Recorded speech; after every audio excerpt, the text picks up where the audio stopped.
YCP సంస్థాగత మార్పుల్లో భాగంగా జిల్లాలకు జగన్ కొత్త అధ్యక్షులను నియమిస్తున్నారు. తాజాగా మరో జిల్లాకు కొత్త ప్రెసిడెంట్ను ప్రకటించారు. నిన్న మొన్నటి వరకు ఉన్న జిల్లా అధ్యక్షుని పక్కన పెట్టి ఆ నాయకుడి చేతికి పగ్గాలు అప్పగించారు. ఆయన జిల్లాలో కాంట్రవర్సీ కింగ్. ఎంతటి వారిపై అయినా విమర్శలు చేస్తారు. విమర్శలు పాలవుతూనే ఉంటారు. గత ఎన్నికల్లో ఘోర ఓటమి చూసిన ఆ మాజీ మంత్రిని సీనియర్లను కాదని జిల్లా అధ్యక్షుడిని చేశారు. అసలే ఒక్కొక్క నాయకుడు పార్టీలు మారుతుండడంతో పార్టీ అధిష్టానం ముందస్తు జాగ్రత్తలతో ఆ నాయకుడిని జిల్లా అధ్యక్షుడిని చేసిందంటున్నారు. ఇంతకీ ఆ నాయకుడు ఎవరంటారా? Let us watch.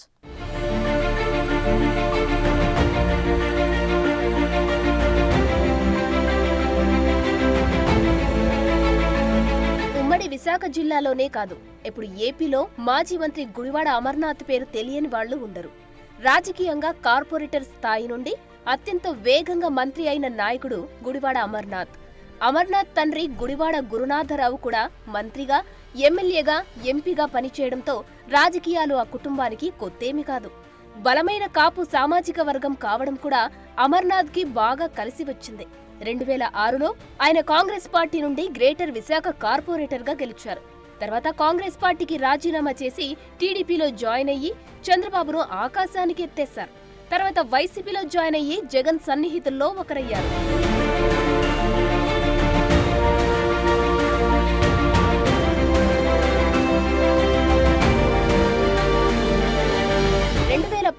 ఎన్నికల్లో అనకాపల్లి ఎమ్మెల్యేగా గెలిచిన రోజు నుంచి గుడివాడ తన నోటికి పని చెప్పడం మొదలుపెట్టారు.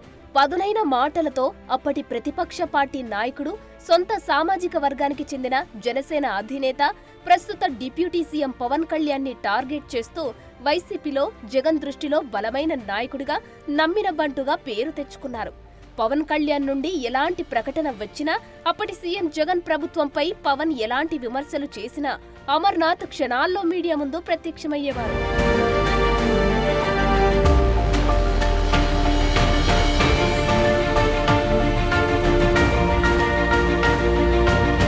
పవన్ కళ్యాణ్ని తీవ్రస్థాయిలో విమర్శించడం వల్లే జగన్ పిలిచి మరీ మంత్రి పదవి ఇచ్చారంటారు.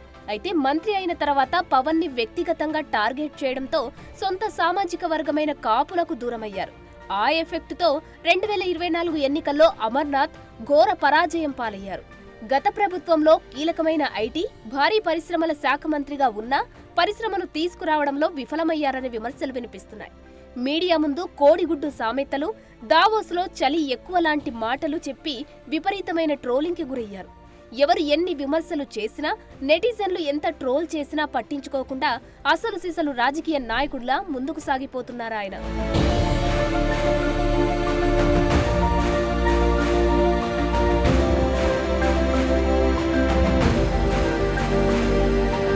అంతవరకు బాగానే ఉన్నా పవన్ కళ్యాణ్ చంద్రబాబులపై వ్యక్తిగత విమర్శలు చేసి మంత్రి పదవి పొందినా 2024 ఎన్నికల్లో అనకాపల్లి నియోజకవర్గం నుండి రెండోసారి సీటు తెచ్చుకోలేకపోయారు.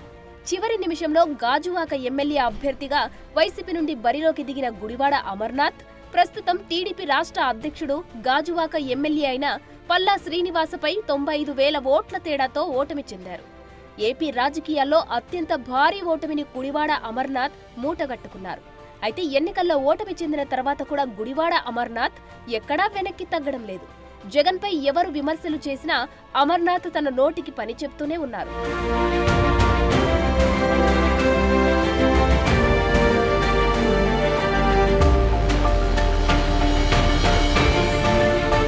టీడీపీ కూటమి అధికారంలోకి వచ్చి 100 రోజులు పూర్తి కాకముందే వైసీపీ నుండి రాజ్యసభ ఎంపీలు సైతం పార్టీకి, పదవులకు రాజీనామా చేసి బయటకి రావడం, జగన్ సొంత బంధువు బాలినేని శ్రీనివాసరెడ్డి లాంటి వాళ్లే పార్టీని వదిలేయడంతో ఉత్తరాంధ్రలో కూడా అలా పార్టీ నుండి బయటకు వెళ్లిపోయే వాళ్ల సంఖ్య పెరుగుతుందని గమనించిన జగన్ జిల్లాల వారీగా సమీక్షలు నిర్వహిస్తూ జిల్లాలకు కొత్త అధ్యక్షుల నియామకాన్ని చేపట్టారు.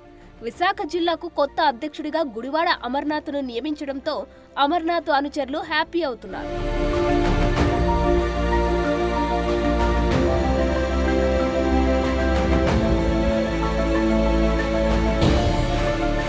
అయితే పార్టీలో సీనియర్లుగా ఉన్న అవంతి శ్రీనివాస్, తిప్పల నాగిరెడ్డి, వాసుపల్లి గణేష్, ఎమ్మెల్సీ వరదు కళ్యాణి లాంటి వాళ్లు పార్టీ మారకుండా గుడివాడ అమర్నాథ్ని సమన్వయం చేసుకోగలరా అనేది పెద్ద సందేహంగా మారుతుంది.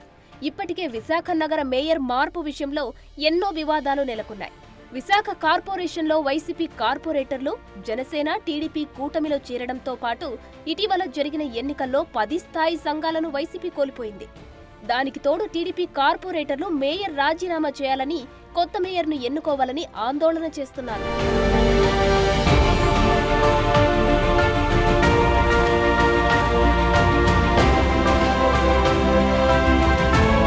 ఇలాంటి పరిస్థితులలో మిగిలి ఉన్న వైసీపీ కార్పొరేటర్లు చేజారిపోకుండా చూసుకోవలసిన బాధ్యత వైసీపీ జిల్లా అధ్యక్షుడిగా గుడివాడ అమర్నాథ్పై ఉంది.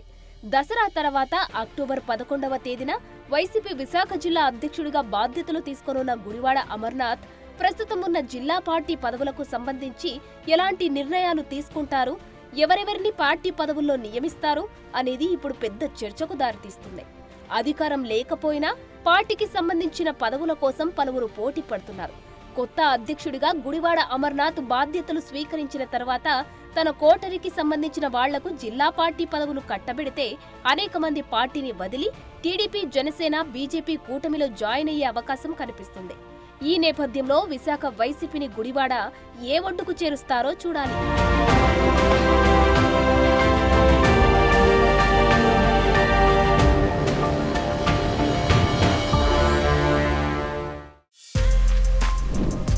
For more videos like this, subscribe Big TV channel.